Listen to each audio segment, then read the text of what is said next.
Hi, this is Joe at Pecan Lane. This video is intended to be our welcome letter for the 2024 pecan season. Just to cut to the chase, for established customers that have been here before, not much will change in this, other than if you see the funnily parked vehicle here by the house. My wife a couple days ago fractured her ankle and is requiring some assistance. So she's going to be my number one priority to keep her safe. And if I'm not out when you come, give us a little time. I might be helping her up and down doing stuff, and we'll have a couple medical appointments. I will not be posting dates on those online, just for security. All right, so we have a very long driveway. We've got some new signs we're going to pick up. They say Pecan Lane down there. We are on Staten Mill Road, 1 mile off Highway 11 north of Greenville. When you come up the driveway, we do have a speed limit. We ask that you honor it. It's 10 miles per hour, the sign's down there. And the reason for this is that we don't want these stones, if you drive fast, these stones get kicked up and we'll end up creating a pothole. And actually my wife once fell and broke her kneecap on the driveway. So we paid a lot of money for a nice driveway, and if you drive fast, it kicks up the stones, and I'll be inclined to say something to you about it. Be careful of these concrete things here. They kind of cover a pipe, and you don't want to hit those with your vehicle. So as you drive up the driveway, the green building here is where you want to come to. There is a nice loop around here. This turn on this end is a little bit tight, so you might have to go back and forth, or certainly there's plenty of stone driveway here, room for you to get around. So generally I leave this building unlocked, particularly in season. I don't need to be here for you to drop off your nuts. I will be moving some pecan trees for sale up here in coming days. I do have a lot of trees available, and there is some that we grow available at some local nurseries. All right, so just make yourself at home. Like I said, I won't have to be here. There is a security light that if you come at night should light up for you. Don't worry, I won't shoot you. I will shoot vermin. We leave pen and paper sitting out here for you to drop your nuts off. So please do label each one of your containers so that I know who you are. If you're interested in growing pecans, feel free to pick up one of these magazines. Here is some information that we've got to help customers out as far as handling their own trees. And this just talks about different quality issues that how we handle our nuts, and I'll go through that a little bit, but you can back this video up and pause that and read if you want. So we drop off nuts here, and most of my cracking is done using this air cracker where I can set various pressures. This hopefully gives you back a better quality product. So I'm just going to open up a door here for extra airflow. So a thin shelled nut, I can adjust the pressure for a gentle crack, and a thicker shell, I can dial it up. These are my old style crackers. I do have 3 of them. There are a few times where I have to use the smaller size cracker. It's got a smaller size cup so that your nuts get cracked well, and there's been occasions, even with this air cracker, where I have to use the larger cracker. These do take a little bit longer, so if you're planning to wait and you've got a large quantity of nuts, we're going to run through that. It might be better just to run them through the air cracker and deal with minimal quality changes. From the cracker here, I do put the nuts up on this table to try and let some trash drop through. This is my only chance to really inspect your nuts. If you bring crap that is hard, like stone or chunks of metal, that's going to get into my cracker, I am going to charge you for that. It's just disrespect to bring something that'll damage this equipment, which costs a small fortune. If I told you how much money we had involved in the pecan business, you would not get involved with the pecan business. Also, your nuts need to be clean. If I see a lot of well, really any bird excrement that you haven't gone through here.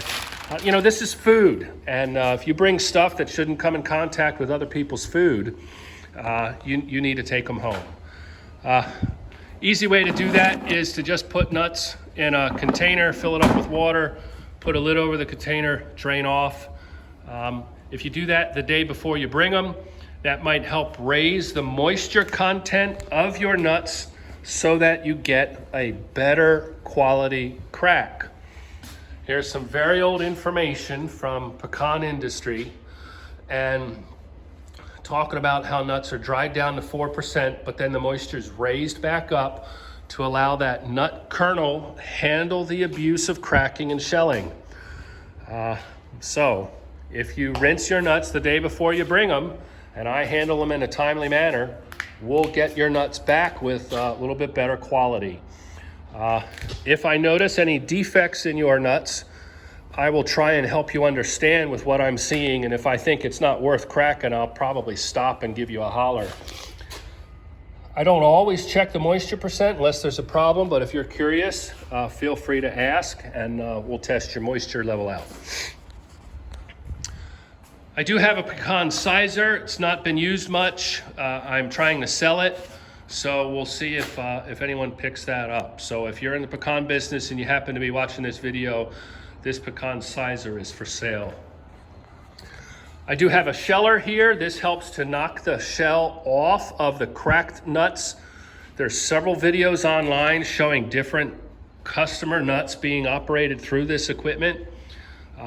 The shelled out nuts drop down through here. Lightweight stuff gets blown out, and then heavyweight nuts drop down to here. So my proper handling of the cracking and the shelling of your nuts is where my value comes in as a cracker. I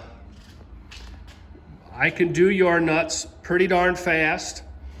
Last year, I probably did nearly everybody's nuts by the next morning. So I would like to try and take Wednesdays and Sundays off, or lighter days, just kind of recuperate from the physical labor of picking up thousands of pounds of nuts up over my head. But when it's a busy year, I don't get that option. I come out here and start working at dark when possible, and I'll work until I'm petered out. If I get tired lunchtime or a little bit after, you really want me quitting on your nuts. If my level of give a flip goes down, you don't want me handling things. But this is a nice high-speed cracker. It does the work of many of these crackers, and this sheller is capable of handling of hundreds of pounds an hour. So if you've got nuts for handling, I'd love to try and help you out. I do this for 70 cents a pound. I do not get the nuts all clean. I'm a one-man show, and I don't think that I can operate profitably hiring people getting nuts all clean, certainly not your nuts. All right, when I am finished with your nuts, I will put them over here in a paper bag so they can get good airflow. I generally put your containers underneath the tables here. Sometimes, particularly if your containers are dirty, I'll put them outside. Now, you might notice I've got mice traps. It is difficult to keep things that like to eat while operating a food business, and I do my part to keep your nuts taken care of, pure, and you can do your part when your nuts are finished by coming to pick them up. Particularly in a busy year, if nuts are sitting here for a while, my tables get a little bit busy. Let's see. I will send you directions about how to handle money. Established customers likely know. I can take, I think it's Venmo and Apple Pay, cash or check. I will periodically have nuts for sale setting out. This is just a batch of the nuts that I have available. This is fresh crop Pawnee. This is those nuts after shelling. I've got 1,000 pounds of those. It's a nice nut. It's a good nut for hand cracking. Potentially, even if you're getting older and arthritic, you might be able to hand crack these sitting around the TV. In addition to that, I do have a large number of last year's nuts available. So these are all similar Pawnee. They're all clean from last year. Those nuts there in the freezer are $10 a pound. I kind of got over my head with those. I want to get those moving. So that's really a great bargain. You're not going to find those at the local grocery stores. Last year, local nuts I saw going even $14 a pound. These Pawnee right now, depending upon how many you get, they're going to be between $4 and $6 a pound. The 4 is if you get a whole bag, and 6 is if you just get a few pounds. But that's a very nice nut. In addition, this year, we did get and bottle 5 gallons of maple syrup from my wife's brother, Sean, in Northwest Pennsylvania. This is I don't know the exact grade of this. I did ask for a darker grade because it has more flavor. These are $20 a quart. I do have a few more than this, and if this is popular, we'll carry this every year. So if you like maple syrup, this is a nice product. Customers that have been here before are aware that my wife would do some different baked goods, and we would add some in for the orders. But she is on one leg. She's gimping around and having some pain. So be merciful on us if you're expecting cookies. It ain't going to happen, particularly early in the year. Maybe come December, we'll get going a little bit better. My plan for hours is to run until the nuts slow down or they start getting